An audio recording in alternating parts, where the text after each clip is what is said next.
Welcome to MY Podcast. This is Mohammad Yazdanfard, your host.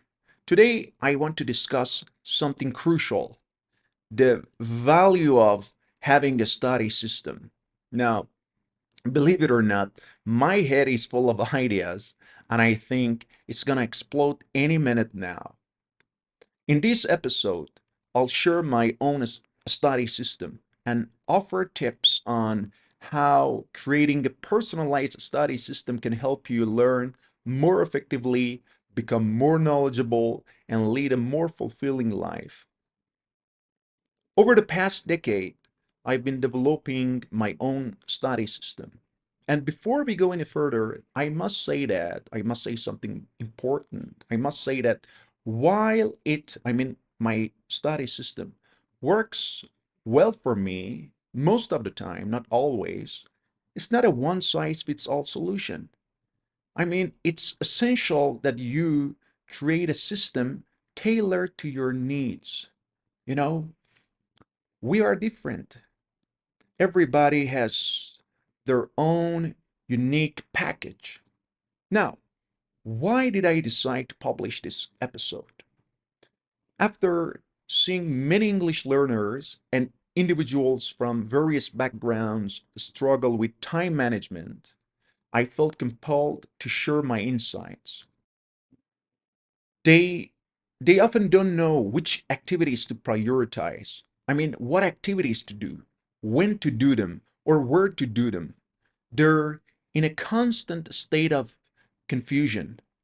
And my aim today is to share some tips that might help you create your own effective study system and rid yourself of the confusion you might be dealing with daily. Yeah, I know some people who, believe it or not, are struggling with confusion day in and day out, week in and week out. I hope my tips, my insights help them. Let's see what happens. Remember, to set up an effective study system, you need to know yourself. This means being aware of your abilities, skills, and what you want from life. You should understand your learning style and interests. If you're unsure about your goals, you risk making wrong decisions and taking ineffective steps in creating a study system. Once you have the knowing yourself part figured out, fostering discipline, commitment, and consistency is crucial for success. I think designing a system is usually the easy part. Creating a study system is one thing, but being disciplined, committed, and consistent is another. However, your study system should also be flexible. A rigid system is more likely to fail. There should be enough room for flexibility. Sometimes, the unexpected comes up. Sometimes we want to listen to our hearts. For example, you might not want to miss an exciting football match in the afternoon, or for example, you suddenly feel like watching an old Al Pacino movie. So sometimes we should listen to our hearts. We shouldn't feel imprisoned by our habits and routines. We're here to enjoy life despite the suffering and dissatisfaction we all experience from time to time. In this episode 2, I'll share my current methods and other techniques I've tried throughout my life. I hope they help you. I hope you find them useful. Remember, everyone is different.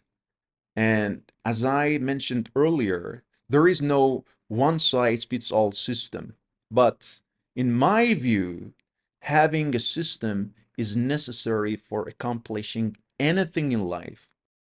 Like a smartphone's operating system, a well crafted study system can help you improve your English, gain knowledge, and achieve your goals. I can't stress enough that this system, or having a system, is not for everyone. Some people with certain jobs and lifestyles might be better off without a formal system, or they might be better off with their own customized versions, you know? Okay, now let's talk about my study system. Let's break it down. I've known my interests, learning style, strengths, and weaknesses for quite a long time. To have an effective system, you should address three key questions: what, where, and when. This means knowing what specific activities need to be done, where they should take place, and when they should be done. I know the what of my system. I mean, the categories and resources I need to spread my attention over. They include books, movies and series, music, listening to songs and my favorite singers, news, podcasts, specialized materials, etc. And etc is the name of the last category. I'm going to talk about it more later in this episode. Before we go any further, I must say that in Iran, where I live, the first weekday is Saturday, and we have a one-day weekend, Friday. My activities are spread over these 6 weekdays. If I were in another country or had a different job schedule, I might adjust my study system accordingly. Now I'm living in Iran as an English teacher, so let's cross that bridge when we come to it. I typically work from 7:30 a.m. until 8 p.m., sometimes even longer, and I have structured my activities into two sets. Some are done on Saturdays, Mondays, and Wednesdays, while others are done on Sundays, Tuesdays, and Thursdays. My friends, I usually don't do any of these activities after 8 o'clock unless I'm driving or taking a walk or on the move. Then I can do them depending on the day. My schedule might look a little tight, but this is the story of my life these days. And believe it or not, I love my system. Now, you must be wondering, what about Fridays and holidays? What do you do on red letter days? Fridays and holidays are usually reserved for rest. I step away from my usual activities on purpose. This way, I create a sense of longing that helps me appreciate my favorite activities and hobbies more when I return to them on Saturday. Okay, let's make everything clear. Let's talk about the first set. Saturdays, Mondays, and Wednesdays. On these days, I focus on books, writing practice, movies and series, and music. My what is determined and clear now. Let's see when and where I do them. Okay, first let's talk about books. I love books. I love reading paper books too, but these days, since I'm living a hectic life and since I'm an auditory learner, I mostly listen to audiobooks in my car or while taking a walk. I listen to audiobooks to make the best of my time and stay engaged with my reading goals. Sometimes I listen for 20 minutes or more, sometimes less. I believe quantity is not a matter here. What matters is being consistent. Consistency takes priority over quantity. We should lower the bar, not raise it. Now, let's talk about something I view as very important. Very, very important. Writing. I believe that as English learners, especially as English teachers or knowledge seekers, we should practice writing regularly. I usually practice writing between 2 and 3 p.m. on Saturdays, Mondays, and Wednesdays. I mean, the days in the first set. If I don't have time or return from the gym late, I fit in my writing practice between classes because writing practice is crucial. So I prioritize it, adjusting my schedule if needed without disrupting my overall study system too much. That's one of the reasons why our schedule should have some flexibility. Now, movies and series. On the days in the first set, usually from 3 to 4 in the afternoon and between classes, I watch movies and series, even if it's just for 5 or 10 minutes. Let me emphasize the importance of lowering the bar again. I believe in the compound effect, as explained by Darren Hardy in the Compound Effect book, or Jeff Olson in the Slide Edge book, and James Clear in Atomic Habits talks about these things. I mean, habit formation and lowering the bar. I believe small, consistent chunks of time lead to significant results over the long term. That's why you should give yourself some time. You should be patient. This way, you know, for example, using this system, I can see the movies and series on my list and I can learn and become knowledgeable. And yeah, I am a man of lists. I am a man of to-do lists, and I love my lists. I love my to-do lists. They sometimes, honestly speaking, they bother me and it's overwhelming, but most of the time they help me. Now, how about music? I love music and listening to songs, my favorite singers. Music is an exception in my system. I can listen to music every day, but normally when I want to actively listen to my favorite singers or my favorite songs or just some songs, I do it in my car or while walking. Now let's deal with the second set. I mean, Sundays, Tuesdays, and Thursdays.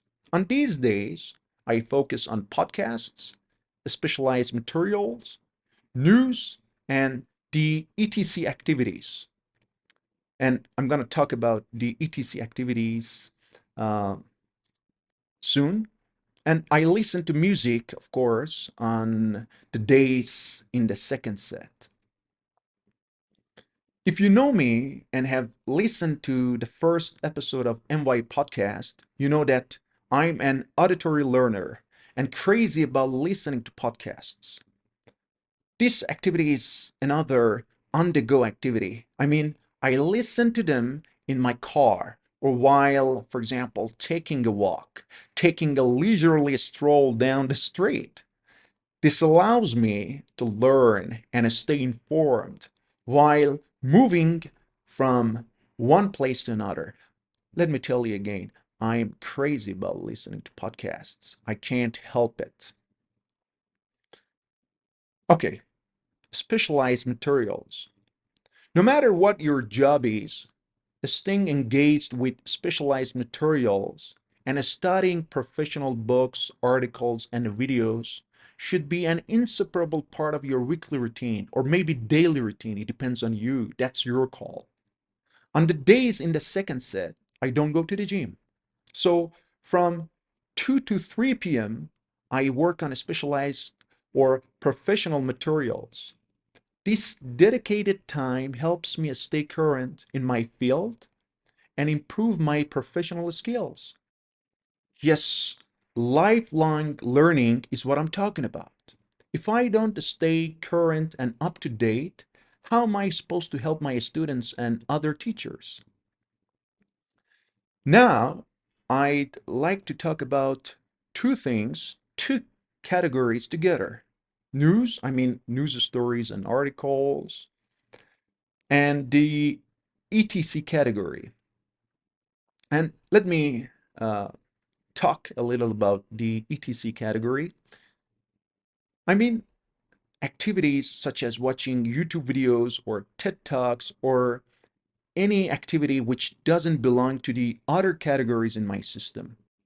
Activities of this nature belong to the ETC category or etc. category. Now, I usually do these activities, reading news stories and ETC activities from 3 to 4 p.m. and between my classes on the days in the second set. Isn't it great to cover a wide range of resources? This flexibility allows me to explore different interests and stay engaged with various types of content. And as for music, as I said earlier, you know that I listen to music, songs, and my favorite singers every day. Music is a category I focus on every day and is an exception. Now, how about Fridays? As I mentioned earlier, I stay away from my favorite activities on Fridays and holidays. Now we're talking about Fridays, forget about holidays. The only thing I enjoy doing on Fridays is listening to music, but only if I'm driving or walking. This way, I miss my favorite activities and look forward to doing them on Saturday. It's a kind of fasting for the mind.